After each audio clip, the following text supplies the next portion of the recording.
Perfect. Thank you. And then moving on to our last agenda item tonight, I'm going to speak briefly on boards, commissions, and planning processes. I know we don't have a ton of time. You'll get pretty extensive notes on this, but I just wanted to share some information about boards, committees, commissions, and planning processes. Many decisions that get made at these levels. We've talked about that legislation can be a good path for certain things, but some things are better resolved in other kinds of policy ways, or sometimes legislation gets made and then there is a regulatory process, and sometimes there's committees put together to work on those things. So all different kinds of committees. Some of them are public meeting, OMA required, some of them are not. Some of them exist at the state agencies. They can exist at the General Assembly. They can exist at the municipal level. I will say a lot more, quote, health policy, especially since COVID, is being made at the municipal level, including in schools and school settings.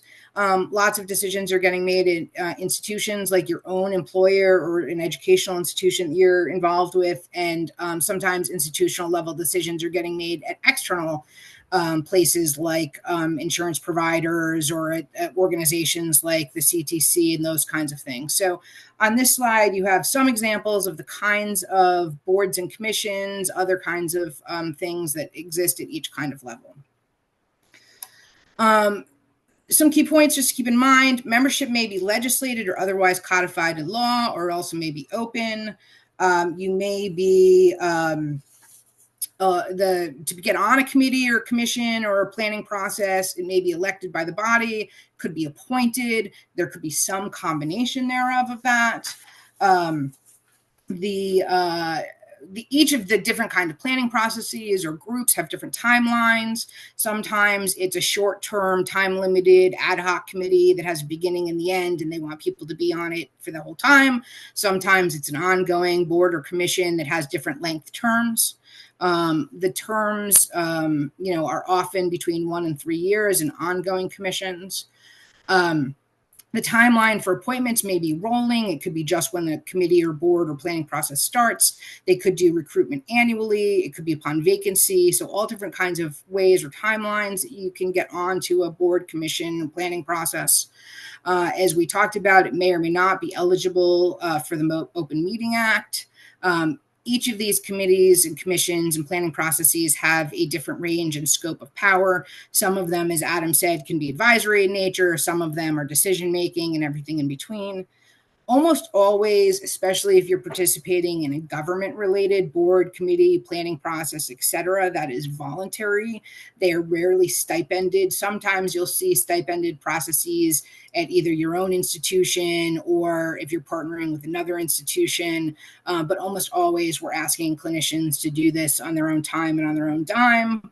I think many of us are advocating for there to be shifts in that. There are some very rare boards and commissions that are paid, especially at the municipal levels. So keep that in mind, but almost always they're voluntary. They will require different kinds of time commitments. Some of them are in person. Anything that's Open Meeting Act eligible has to be in person. That was we've gone back to that since COVID. But there are other kinds of meetings and committees and what have you that allow virtual participation. And they all use different decision-making processes. Some of them use a democratic process. Some of them use a consensus process. Some of them may or may not use Robert Rules of Orders for operating. So they can exist in all different kinds of ways. Finally, if you want to engage in any of these kinds of boards, commissions, planning process, etc., I often start with a little bit of internet research. What's the issue I'm interested in about? Trying to figure out where the lever of that is, who may be decision makers, what kind of boards or bodies give input into that process or make decisions in that process. I think it's really a smart idea to always ask your colleagues from different professional orgs like trade organizations or professional organizations. If you're part of a union, asking the union about how they may or may not be engaging. A lot of boards and commissions have RIMS, for example, as a member.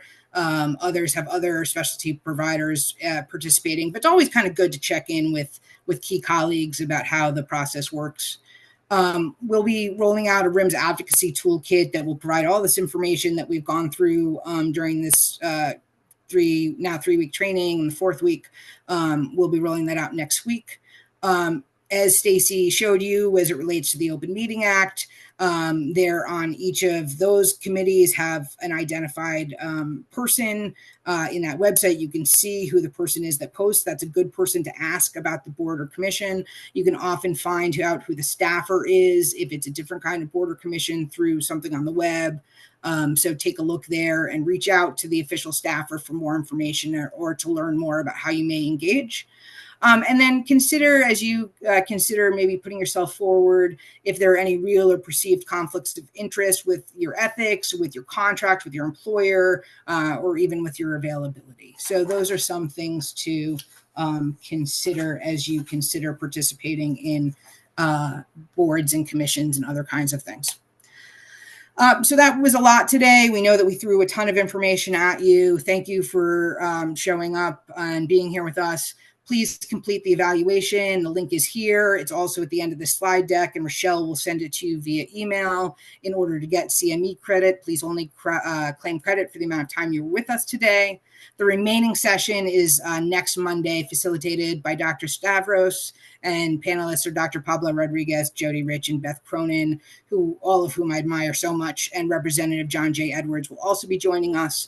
And then, as we mentioned, there's a lobby day coming up on the 15th, and then Town Hall with Attorney General Nerona on the 21st. There are slides on both of these in your deck, so please take a look at them and sign up to join if you'd like to join us.